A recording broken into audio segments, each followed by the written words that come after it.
Welcome to the deep dive. Today, we're really taking a focused look at what comes after secondary school if you've chosen the art stream here in India. Yeah, we've gathered quite a bit of material articles from Coursera, great learning, some school perspectives too, even upgrad. Exactly. And our mission really is to dig into all this information, pull out the useful bits, and help you, the learner, see the surprising range of opportunities an arts education can actually unlock. Without getting totally overwhelmed, hopefully. We want to map things out clearly. Okay, so let's start there. When we say arts stream in India, what are we actually talking about? It's broader than just like painting or music. Well, absolutely. The sources make that clear. It's quite comprehensive.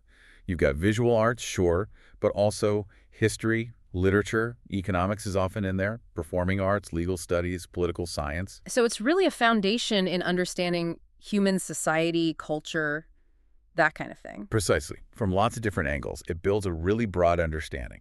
Which must lead to some pretty valuable skills, I imagine. Things you can use anywhere. Definitely. Coursera really highlights this. Skills like strong writing and communication, that's fundamental, obviously. Right. Then there's creativity, which isn't just for artists, you know. It's about problem solving. Yeah, innovation. Exactly. And critical thinking, analytical skills. You get those from grappling with complex ideas. Plus, things like decision making, maybe learning a foreign language. Interpersonal skills, too, understanding yourself better. It's quite holistic. It is. And confidence, teamwork, Yeah. it all gets developed. And here's a fascinating stat that really jumped out at me. That 2020 All India survey on higher education. Oh, yeah, the enrollment numbers. Right. More undergrads, 32.7%, enrolled in arts, humanities, or social sciences than anything else. That's huge. It really shows that students themselves see the value and the flexibility in this path. It suggests these skills are genuinely seen as applicable across the board. I think so. It's a strong signal. Okay, so we know what the stream involves, the kind of skills it builds. Let's zoom in now on those specific high-paying jobs Coursera mentioned. They gave average salaries, too, from July 2024. Yep, pretty current figures. Where should we start? Let's kick off with a classic, the lawyer. Average salary listed at $4,035,000. Right, so the path there is usually an LLB, maybe an integrated degree like BBA plus LLB, and then passing the All India Bar exam. The AID, yeah. And the work involves, advice, representation, research, drafting documents, the whole legal process. And wasn't there something about high demand? Yes. India Today apparently reported a couple of years back about a likely high demand because of case backlogs and, well, a shortage of lawyers. So real societal relevance there. Interesting. And Coursera mentioned potential interview questions, too, like about research skills or views on recent rulings. Good practical tip. Definitely helpful if you're considering it. Okay, next up, digital marketing strategist. Average earning, $6,000. Feels very current. It really is. Usually needs a related bachelor's degree, maybe some specific certifications too. And you definitely need to be comfortable with analytics. So what do they actually do? They're the ones mapping out and running the online marketing. Email campaigns, social media, brand awareness, try to boost web traffic, improve the customer experience online. And the market for this is growing fast, right? Yeah, Statista projected it would be like 55% of all ad spending in India by 2025. That's massive. Which explains why interviewers might ask about keywords and SEO, search engine optimization. Exactly, how you get seen online. Yeah. It shows how these strategic thinking skills from arts are valuable, even in tech-adjacent fields. Makes sense. Okay, shifting gears a bit. Fashion designer. Average salary, $4,000. More traditionally artsy, perhaps. Yeah. Typically needs a bachelor's or a PG diploma in fashion design or something similar. And they create, well, clothes, accessories, shoes. Right. They might work for big companies or be self-employed. You need skills like CAD computer-aided design sewing, knowing fabrics, spotting trends. CAD skills. Interesting. And the Indian apparel industry is projected to grow, too. Yep. Statista projected about 3.81% annual growth through 2028. So steady demand for creative talent. Good to know. And interview questions might touch on design inspirations or CAD software familiarity. Got it. Next, the journalist. Average salary, $3,060,000. Requires a bachelor's, usually mass communication, journalism, or even English or poli-sci. Yeah, they're the researchers, the writers, the storytellers for all kinds of media, often specializing. And the media and entertainment sector itself is looking pretty healthy. Seems so. Invested projected 10-12% annual growth by 2026. So opportunities there.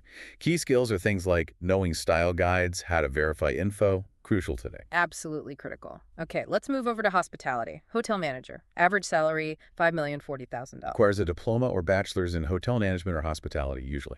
Sometimes more qualifications help. And the role involves overseeing, well, everything. Pretty much.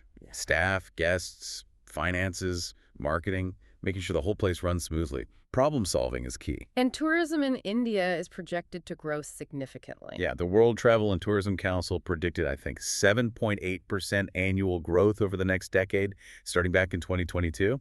So a positive outlook. Which probably explains why interview questions might focus on handling unhappy guests. Exactly, a core skill in that job. All right, animator next. Average salary, $3,086,250. Diploma or bachelor's in animation or fine arts is common. Animators bring things to life, right? Using computer techniques for films, TV, ads, gaming. Gaming is a big driver there, I bet. For sure. Knowing the software, keeping up with trends, that's important. Demand seems strong with all the digital content needed everywhere. Makes sense. Okay, graphic designer, average, $4,020,000. Bachelor's in graphic design usually needed. These are the visual communicators, creating visuals for marketing, reports, websites, anything needing a visual message. Software proficiency is a must. And demand is supported by growth in media and mobile industries. Seems that way. Interviewers might ask how you handle feedback or work under deadlines. Standard stuff for designers. Right. Okay, photographer. Average salary, €3,000. A fine arts degree can help, especially internationally, maybe a PG diploma too. Yeah, formal qualifications can be beneficial. The field itself is so varied. Portraits, events, commercial work, fine art. And the wedding industry connection was interesting. Definitely. Estimated at, what, 3.78 lakh crore in 2022, with potentially huge annual growth. That's a massive market for photographers. So the interview questions might be about your gear, your influences. Yeah, standard photographer talk. Okay, something different now. Government employee. Average salary here is quite high, $7,033,333. It's surprisingly high on this list, yeah. The key is passing the specific selection exams, like the Common Entrance Test from the National Recruitment Agency. And art students often aim for these, like railways or stenographer roles. Yes, those are common pathways. Stability and benefits are big draws. And the government announced plans for, like, 10 lakh central government jobs recently. Wow. So opportunities might be increasing. Interview questions probably probe why you want public service. Makes sense. Motivation is key. And finally, number 10, event planner. Average salary, $3,025,000. A degree in event management can help. These are the organizers, handling all the details behind successful events, often specializing weddings, corporate, fundraisers. And the event industry is growing too. Seems so. Mordor Intelligence projected over 8% annual growth for India's event and exhibition industry up to 2029.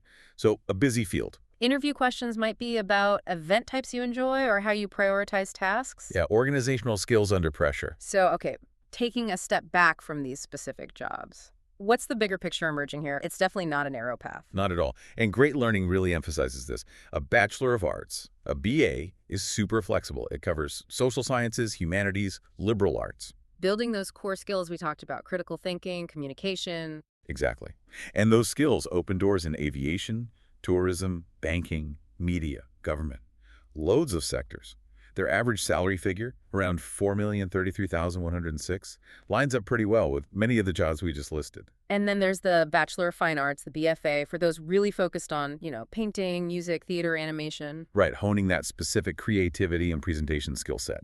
The average salary cited there by Great Learning was a bit higher, around $5,030,422. What about mixing things up, like arts students going into business? Totally possible. Great Learning mentions the BBA, Bachelor of Business Administration. Our students can do that, get a foundation in marketing, HR, finance, leverage those communication skills. And they integrated law courses, BA plus LLB. Yeah, a direct path into law. Potentially higher earnings there, too. They suggest €5 to 8,000 average. And you've got media-focused degrees like journalism and mass communication or fashion design. Right, BJMC, BDs, Yeah. leading to careers in media, advertising, PR, garment design, and hospitality with the BHM, Bachelor of Hotel Management, or even education with a diploma in ed. The salary ranges mentioned for these are quite varied, though. They are. It shows the breadth within each field. BHM average was quite high at $1,370,000 according to that source, which is interesting.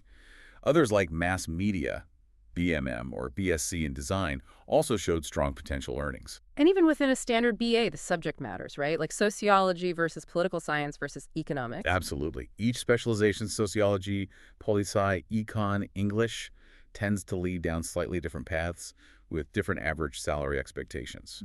Economics, for example, had a very wide range listed. It just reinforces that arts isn't one single thing. It's really helpful to get that wider perspective, too, like from Anna Nikitin's school and Malum Engineering College, choosing a stream after 10th.